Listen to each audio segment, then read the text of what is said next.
Hi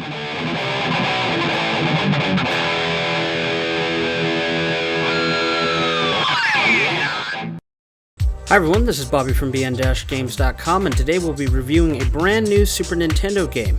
Yes, you heard that right folks, a brand new Super Nintendo game in 2017. This is Unholy Knight, the Darkness Hunter, brought to you by Foxbat and Blaze Pro.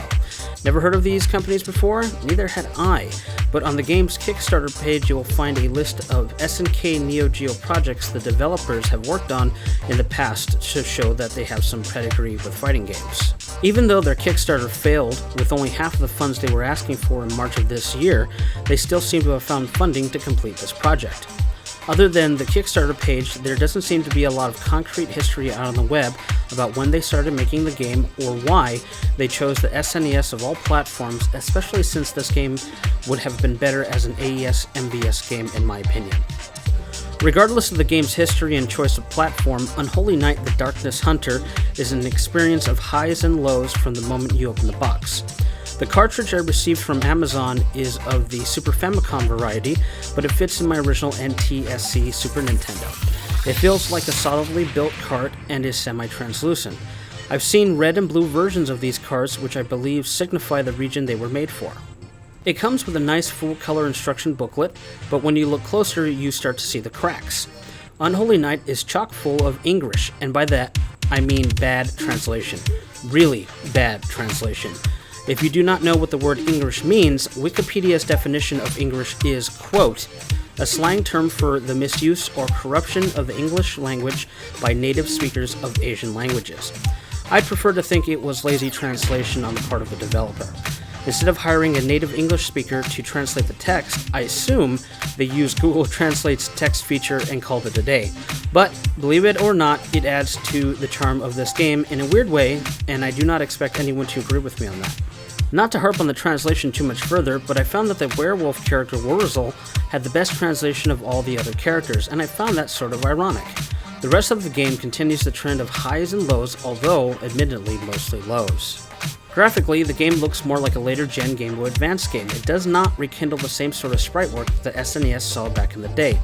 This is not a knock on the game, just an observation on my part. It does, however, look like a D-Res port of Guilty Gear in terms of character design. The sprite work of the characters is definitely the game's strongest visual aspect because they often look decent and are definitely distinct.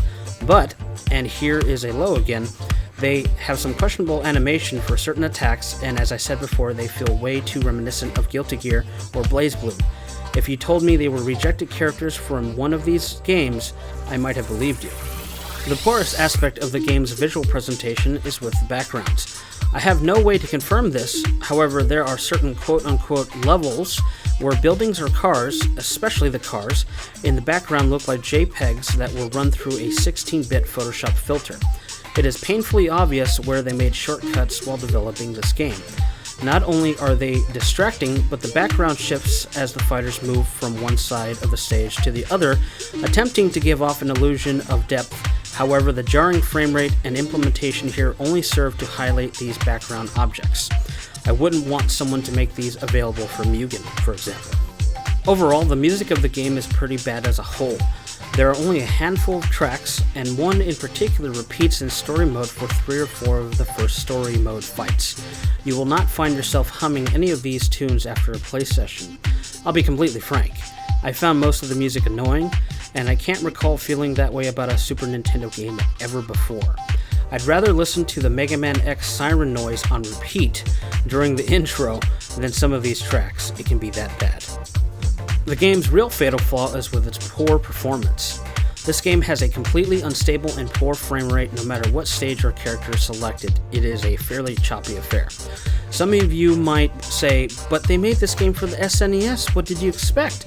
To which I would reply, no fighting game I have ever played on the SNES was this inconsistent and poor in terms of how the game performed. Even the really bad port of Street Fighter Alpha on the SNES was not this bad. Button input seems to have a lot of input lag, or possibly it's my perceived notion of input versus what I'm seeing on screen because everything is slow.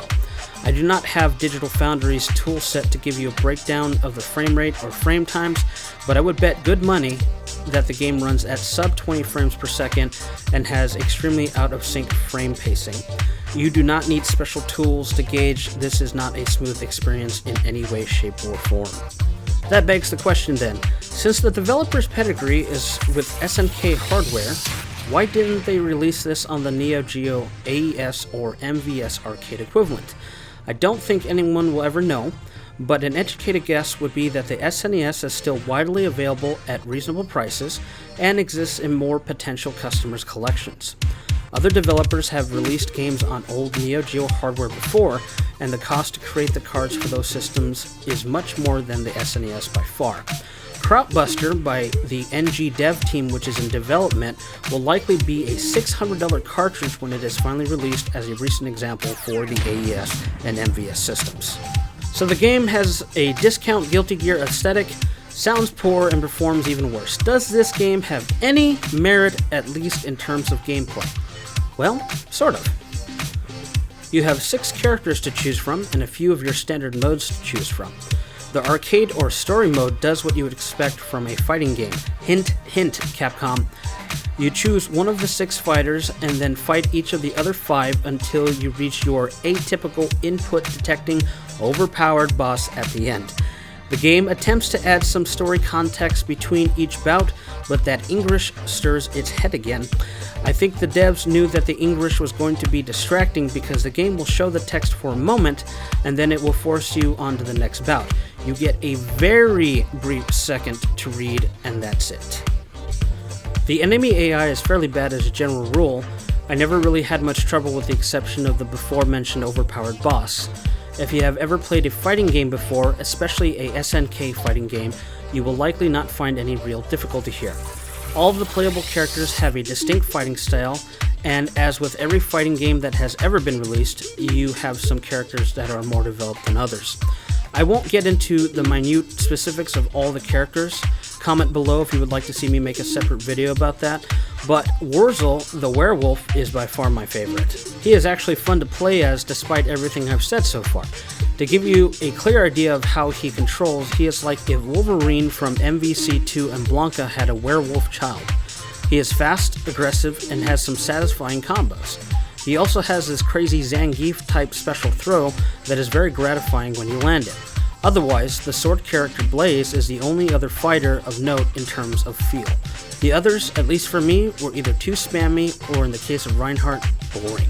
The Versus and Survival modes do exactly what you would expect, though you can't stage select in Versus, which is annoying. The training mode actually has a bit of meat to it with some actual options, but no one in their right mind will actually be training in this game. It's nice that it's there, but this is not EVO 2018 material, I'm sorry. In conclusion, Unholy Knight: The Darkness Hunter is a very flawed game that did not have enough development time behind it, and, or possibly, the team didn't have the experience with the SNES hardware to really make this game shine. Had the game played smoothly, this might have been a much more favorable review, but it really isn't. The lazy copy, derez, and paste background assets, as far as I'm concerned, reveal the sort of dedication and resources the development team put behind the game. The result speaks for itself. Currently, the game retails on Amazon.com for $50 and really should only be bought by hardcore collectors and completionists. Had the team went with another more modern platform for this game, we might have had at least a decently playing anime fighter, but them's the breaks. If you like this review, please give it a thumbs up, and if you enjoy this sort of content, please subscribe and let me know what you think. Thank you.